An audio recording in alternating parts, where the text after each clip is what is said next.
I'm going to share with you the 10 keys to unlock what I call your quick brain, right? These are the 10 things scientifically proven to help you be faster, smarter, and better, to optimize your brain health and your fitness. And now, every single thing I'm going to say, nobody's going to debate, right? They're going to say, yes, of course, but common sense is not common practice. So what I'm going to ask people who are watching this is to rate yourself 0 to 10. How well am I doing in this one area? Like in terms of how I'm eating or exercising or something. And then you'll notice, everyone wants to know what the magic pill is. There's no magic memory pill. They're magic memory processes, right? If everyone wants to know the one silver bullet, you have to do all of these things because that's what falls within the focal point, meaning the 80-20 rule, the 20% that gives you 80% of the results and the rewards. So really fast, the 10 keys for unlocking your quick brain. Number one is good brain food, all right? Good brain food, because you are what you eat. What you eat matters, especially to your gray matter. There's certain foods that are really good for your brain, and you probably eat most of these foods as you are, because I know you're very... Blueberries, yeah, all like blueberries is like, I call them brain berries, and avocados and the good fats and all of them. So there's 10 of them that I recommend, and so they're really excellent. They're very neuroprotective and such, including dark chocolate. So dark chocolate is good. What's good for your mood is generally good for your mind. But so a good brain diet is number one. So just rate yourself on a scale of 0 to 10. How good is your diet? All right, number two is killing ants. Automatic negative thoughts, your self-talk. And so what I would recommend people, 0 to 10, how's that feel? How well are you doing? And not only that, but maybe going on a little fast or a cleanse. Like we cleanse the food we eat and things we put in our body, but what about the thoughts that we're putting in our body? Try to do 30 days of no negative thoughts. I mean, yeah, one day. Or not complaining or something right, like no that. Complaining challenge, because it's just, again, people get so addicted to these things like, complaining and whatever you're rehearsing, you're literally rewiring your brain to get more of that. It's not law of attraction. There's a law of action that's going on. That makes it, because all behavior is belief driven.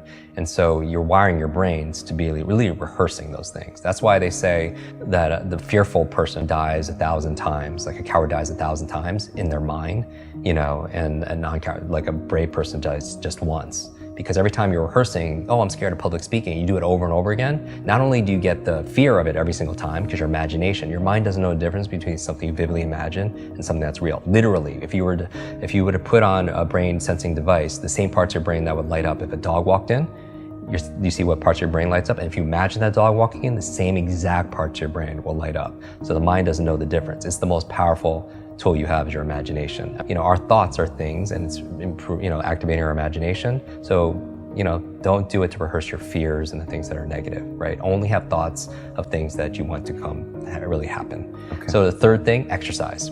Okay. People, really, we know. Number 4, brain nutrients. Omega-3s, the DHAs, the ginkgo biloba, vitamin B, B12s. And this is a subject that comes up because, a lot of people travel, they have fast food lifestyles, and, but maybe they're lacking in certain supplements. And what I would say is, I'm not a nutritionist, I'm not anything that ends on an ist, but go to a doctor, a good functional medicine doctor, have a blood test. And I say the same thing for diet. When people say, what's the best?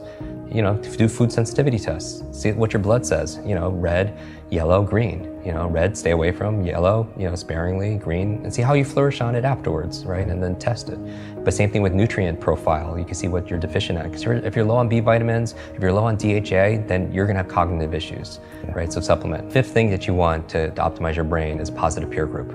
We know who you spend time with is who you become. And it's not just a positive thinking, affirmation quote. Literally, you have mirror neurons, and your mirror neurons in your nervous system is when you could watch a sport or watch a movie and you could feel what they feel. It's what or you have empathy for other people. We're always imitating people, right? And so who you spend time with is who you become, because you're imitating their habits, their behaviors, their thought patterns, and everything. So that's why they say you're the average of the 5 people you spend the most time with, right? If you're around 9 broke people, you're gonna be the 10th, right? Like you hear these things all the time, but it's not just your biological networks or your neurological networks, analyze your social networks, right? Because whether or not you smoke has less to do with your neurological networks and more to do whether or not your friend's friend smoke. Okay. Is going to have more of an influence. 6th thing for your brain, clean environment.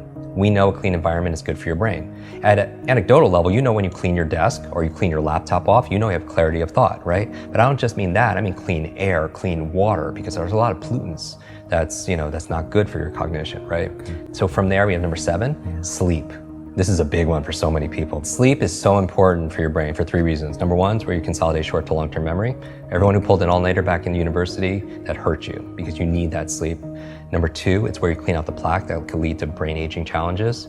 And that's what the latest research is saying in terms of leading to dementia and such. And then the 3rd reason is because when you dream. And here's the thing, you're like, what does that have to do with anything, Jim? It's like, you don't know how many amazing ideas and invention, literature, works of art came in dream states. Like, did you know, like I mentioned Mary Shelley, here in London, Frankenstein came to her in a dream. Paul McCartney came up with Yesterday in his dream. Like a chemist came up with the periodic table in his dream. Elias Howe created the sewing machine in his dream, right? Like, what are you dreaming about late at night? Because when you are working all day and you're learning all day, your brain doesn't shut off at night. At night, it's more active. People don't realize that. You think it's just not happening. It's actually more active, and it's coming up with solutions and it's integrating stuff in the form of dreams. Number 8 is brain protection, meaning that, like I work with a lot of athletes, high performer athletes. Concussions are a big deal, right? And I've had a number of TBIs, traumatic brain injuries. But not just that, I did a whole episode on electromagnetic fields. Like, people don't realize that like our smart devices, like our brains didn't really evolve to have like all this electricity like right by our brains, And I read recently that 90% of kids sleep with their phones underneath their pillows. I mean, who knows the effect that's having? So better avoid it. Protect your brain. Okay. Wear a helmet.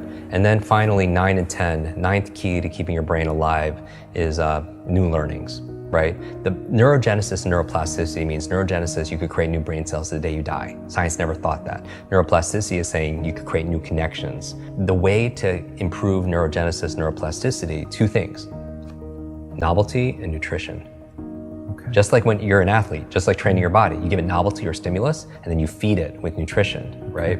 And so that's how you build your mental muscles too. Finally, number 10, stress management. Stress management, meaning people don't realize it because it's invisible, but it's like you don't realize how much stress you're under until you're on vacation or you're getting a massage. You don't realize because it's all there all the time. It's like the fish that they don't see the water because it's there all the time. So what are we doing to cope?